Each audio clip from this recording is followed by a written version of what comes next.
We're in San Diego at West 2022. SSL inspection and DDoS mitigation both require heavy processing and usually beefy hardware. Let's talk a little bit more about how they both work. Secure Ninja. Hi, I'm here with Ahmad from A10. A10 offer proxy, firewall and DDoS solutions to enterprise networks. So Ahmad, for our students, could you tell us a little bit about how our SSL decryption or SSL inspection works? Sure. Our specific product is called SSL Insight. It's a SSL forward proxy, basically. It can serve as that.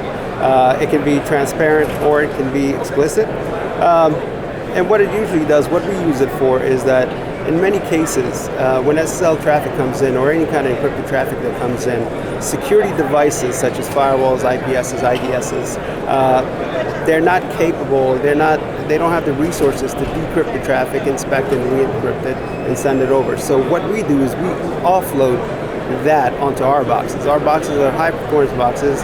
They receive the traffic, they act as a proxy, and then what they do is they decrypt the traffic. Then they send it to multiple security devices. Again, these could be your firewalls, these could be your UTM devices, IPSs, IDSs, to inspect the traffic, identify if there's any kind of malicious anomalies or anything that's within that traffic, clean that out, and then they send that traffic back to us. Then what we do is we re-encrypt the traffic and then send it to the destination.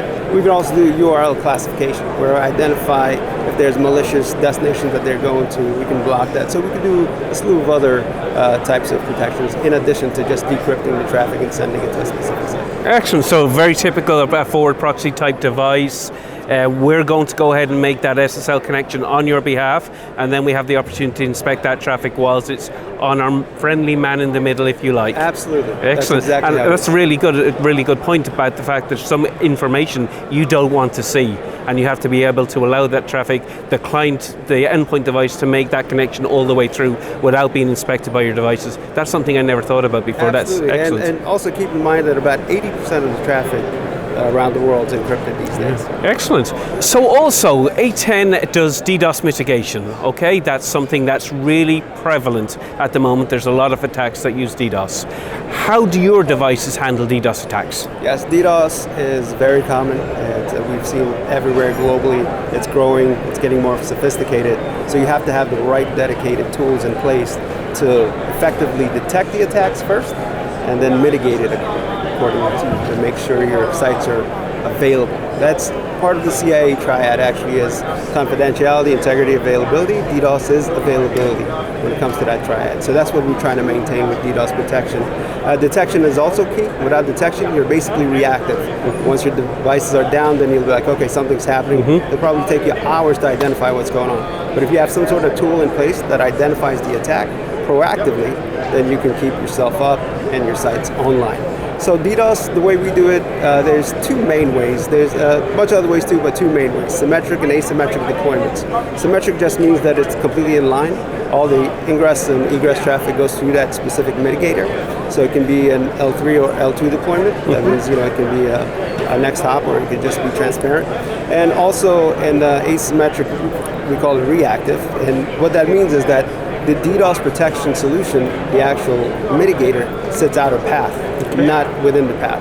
And the way we identify attacks is that we have detectors deployed closer to the edge where they're pulling flow data.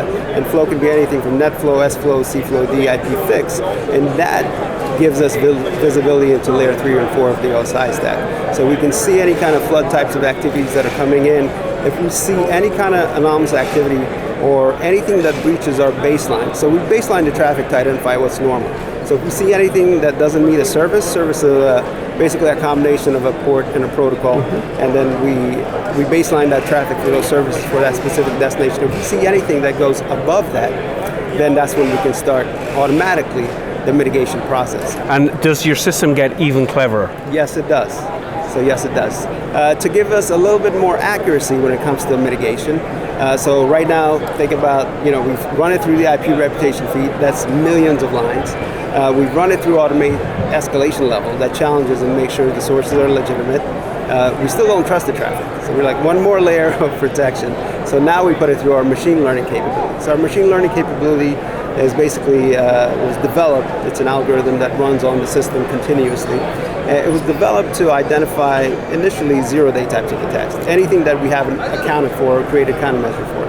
But we noticed that it was pretty effective in identifying any kind of attack. So now what it does is it's mostly enabled, and then when it passes the escalation levels, then we apply the machine learning capability. What our Zapper does, zero-day advanced protection system, that it runs multiple packet captures of the traffic on the data plane.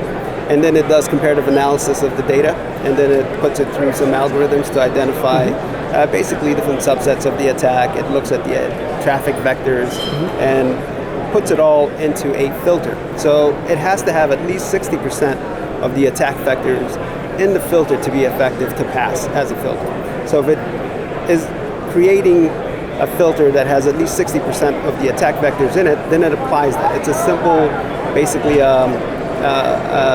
BPF, a Berkeley packet filter, and then it applies it to the traffic and then starts dropping traffic. Now that filter is continuously monitored. If it has at least 80% drop rate, it's maintained in there until the attack subsides. But if it falls below the 80%, then our Zapper goes through the whole process again to create a new one.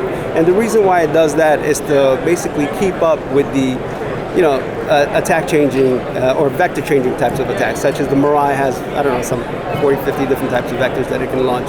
And that's what we're trying to do. It's a true multi-vector protection system. Wow. Using machine learning. Okay, so it's gone from simple completing the three-way handshake, and now we're doing more advanced three-way handshake completion. We're going and we're inspecting traffic at the edge and scrubbing the traffic if it looks suspicious. And now we're using machine learning. Hey, things keep improving. Listen, thank you very much, Ahmed. Thanks for talking to us. It's a pleasure talking to you. Pleasure talking to you too. Hey guys, thanks so much for watching. Be aware we have over 10 years of archive material on our YouTube channel, so please check it out. In the meantime, remember to subscribe and to like, and we'll see you soon.